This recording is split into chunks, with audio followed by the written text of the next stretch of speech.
Hello student, Shri coaching classes में आपका स्वागत है। जैसा कि आप सभी जानते हैं कि अभी आपके रिवीजन टेस्ट चल रहे हैं। आज हम इस वीडियो में कक्षा 10वीं का विषय विज्ञान का पेपर हल करवा रहे हैं, तो आप सभी इनको ध्यान से देखें और उसके आंसर अटैम्प्ट करें। चलिए शुरू करते हैं हमारे आज के वीडियो में। पहले प्रश्न पहला है हमारा कि सही विकल्प का चुनाव कीजिए। पहले विकल्प में आपको एक अभिक्रिया दी गई है, इसमें लिखा है Fe+CuSO4, फिर तीर का निशान लगा के दिया है FeSO4+Cu। तो यहाँ पे इस कौन सी अभिक्रिया है? तो यहाँ पे बच्चों विस्थापन अभिक्रिया है, ये आपको सही आंसर कर देना है। फिर इसके बाद पूछा है कि निम्न में कौन प्रबल अम्ल नहीं है?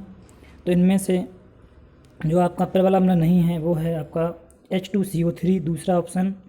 और इसके बाद आपको तीसरा जो विकल्प है आपका कि वृक्क की छनन इकाई कहलाती है। तो वृक्क की छनन इकाई होती है बच्चों नेफ्रॉन, आपको नेफ्रॉन सही करके आना है। और चौथा विकल्प है आपका कि हाइड्रोजन में प्रजनन किस विधि द्वारा होता है? तो हाइड्रोजन में प्रजनन जो है बच्चों विखंडन विधि के द्वारा होता है। और इसके बाद हमारा पांचवा विकल्प है कि तारे के टिमटिमाने का कारण है। तो तारों के टिमटिमाने का कारण होता है अपवर्तन, प्रकाश का अपवर्तन की वजह से तारे टिमटिमाते हैं। इसके बाद हम आते हैं हमारे प्रश्न क्रमांक दूसरे पर। और प्रश्न क्रमांक दूसरा हमारा कि गोली दर्पण की फोकस दूरी उसकी वक्रत त्रिज्या की होती है। तो यहाँ पर आपको आंसर में लिख देना है आधी।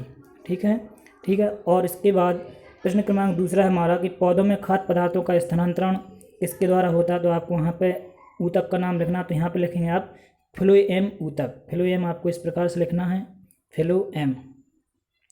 ठीक है।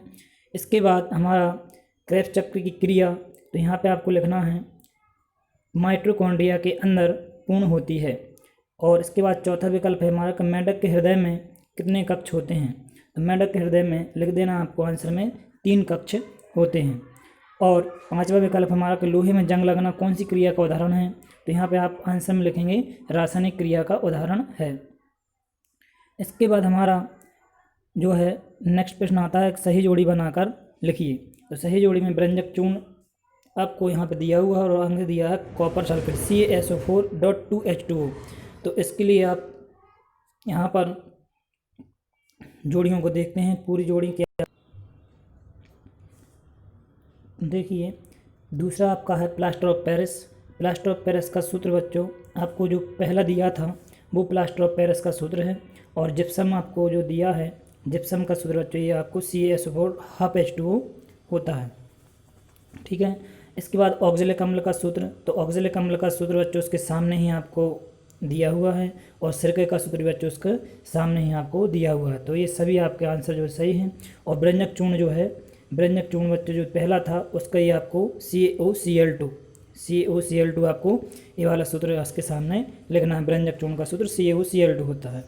अब इसके बाद आते हैं हम कि प्रश्न क्रमांक चौथा, एक वाक्य में उत्तर दीजिए कि नींबू और संतरे में उपस्थित अम्ल का नाम।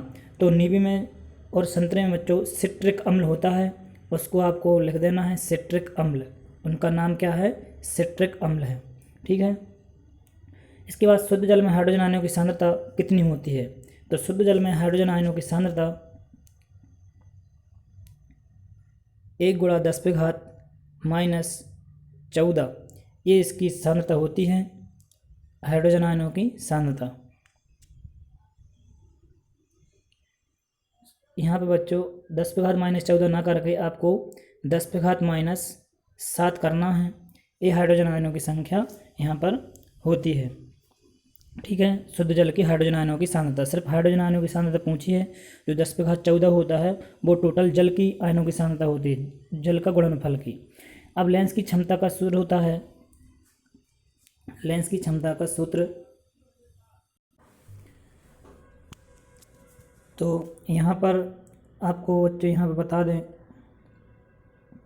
कि जो लेंस की क्षमता का सूत्र है वो होता है 1/f फोकस, 1/f। ये f जो है वो फोकस दूरी है, चाहे तो आप हिंदी में भी लिख सकते हैं 1/f फोकस दूरी, और यहाँ पे बगल में लिख सकते हैं आप मीटर में।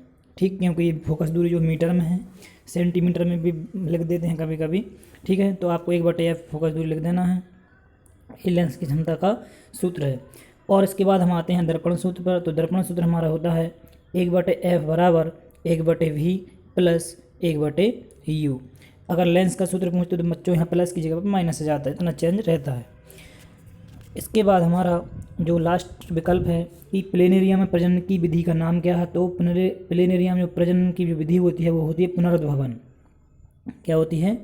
पुनरुद्भवन। आपको यहाँ पर आंसर लिख देना है कि पुनरुद्भवन विधि द्वारा इसमें प्रजनन होता है। तो ये थे बच्चों हमारे विकल्प कक्षा 10वीं के। यदि आपको पूरा सेट पूरे पेपर का उत्तर चाहिए है तो कमेंट में लिखकर हमें भेजें और हमें बताएं, तो हम आपको एक नया वीडियो जिसमें हल सहित आपको उत्तर मिल जाएंगे। तो बने रहिए हमारे channel Shri coaching classes Begamganj पर और चैनल को सब्सक्राइब करना ना भूलें।